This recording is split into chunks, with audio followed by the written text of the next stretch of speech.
Hey everybody, Bones here, Bones Garage, just bringing you an update what's going on at the garage. So, 1977 Chevy Corvette restomod. We have now started on the wiring harness. We finally have all of the components that are extra in the car now. We have that 4L80E transmission. It's an electronic transmission, so we have a command module for that.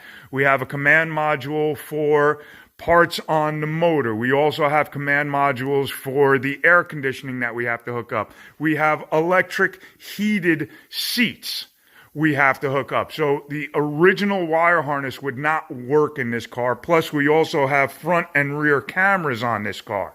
We also have a fully digital dashboard going into this car. So the original wire harness would not work with this car. We needed more circuits to make everything work correctly. And as you can see, we have started branching all of our wiring off. This is all of our front headlights. Your turn signals, your headlights, and your horn. That's what this is for. Then we also still have to run all the cabling for the front camera to go in. We have some of the wiring for the engine compartment right here. Then we have more of the wiring for the engine compartment. If you look down there, you could just see the purple and the red wire. There's a few more wires down there that you can't see that are going to be going to the motor. Then we have wiring that's got to go back and forth from the motor to inside the car and then back to the outside of the car. So there's a lot of wiring that has to be done in this car. And like I said, we had a lot of components that weren't originally in this car that we now have in this car, including the electric windows. Another thing, if we open up the door, you can see lots and lots of spaghetti. Look at all that spaghetti. God, it's just amazing that we can make heads or tails out of any of this, but it all has its place and it all goes somewhere. This is the old fuse box. And if you look, it is the old glass style fuses. And you can see there's only 9 circuits in here.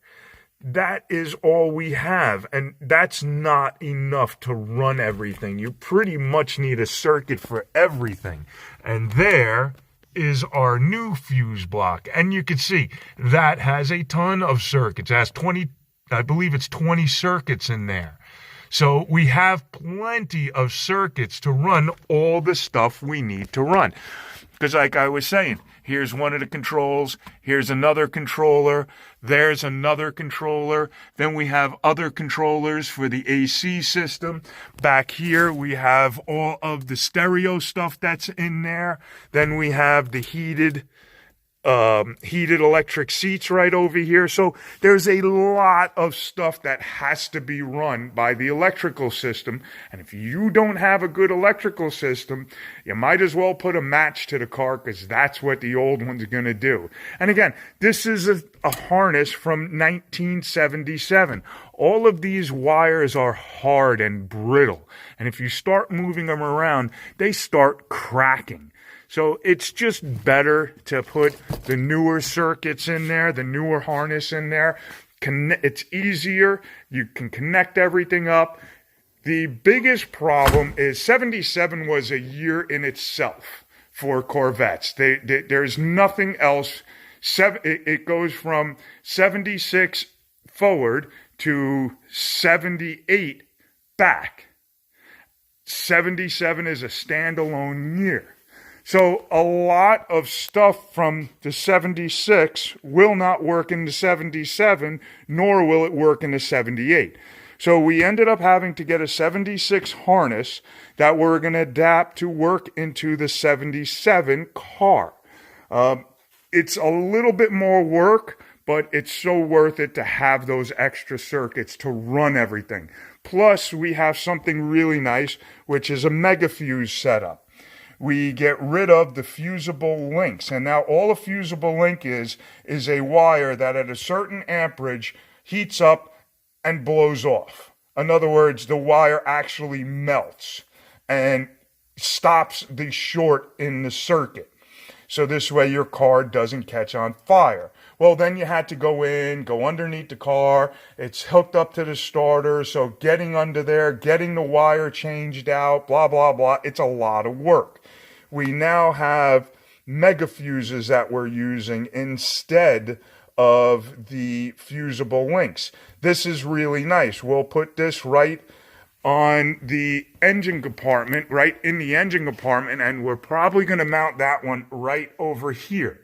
So now if the fuse blows, you could just open up the cover, loosen up the two nuts, pull the fuse out, put the new one in, put the two nuts back on, put the cover on, you're done. There's no having to go underneath the car, and I'll show you where those wires run to. If you look right there, you'll see the starter way down there. One of the wires goes to the starter there, and one goes to the starter over there. That's it. That's how it works. And it's a PIA. To get to that bolt, you got to get under the car because the wiring will run towards the back of the car and then up the firewall. So it's a little bit of a PIA to get to, and then you got to cut the harness, put the new fusible link, you got to order the link. It's just, yeah. So this is a much easier way to go. It's really nice. And if you look over here, you'll see we also have all the separate branches of the wire harness. So these are all our rear tail light sockets. This is all the rear tail light wiring. Also part of it goes to the interior lights, these dome light. This also goes to the rear.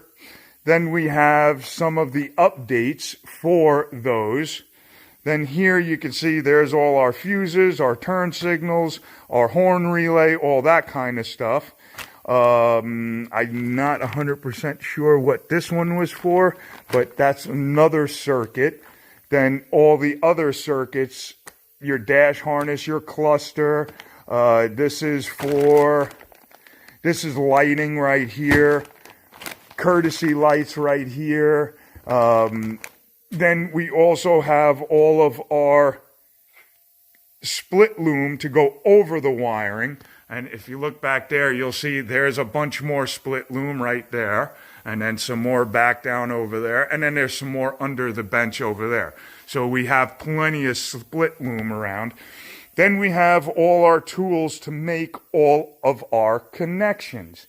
Now, this tool right here is very important because you have specialty connectors that look like these connectors here.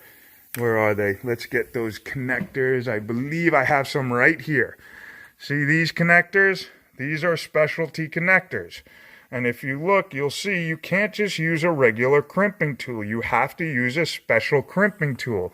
And then you also have connectors like these that this piece here is double the width because two wires will go into that connection over there. And I can show you one of these crimped down right here. See how much wider that connector is right there? Well, that's what this tool does. This tool is for the doubles. This tool is for the singles. And it also can do any plastic coated wiring. It can do half moon crimps. So there's a lot of things we can do with that tool. Then I also have a hole punch.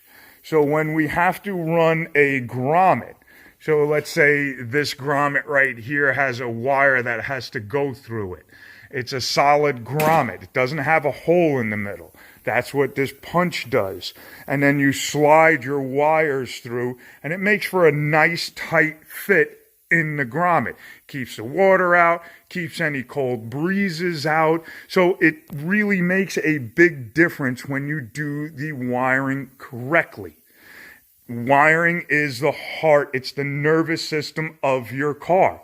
You don't want a grommet like this with space all the way around it, and then you hit the air, then you get on the highway and you feel all this cold air blowing in on the bottom of your legs, freezing your legs off, or hot air.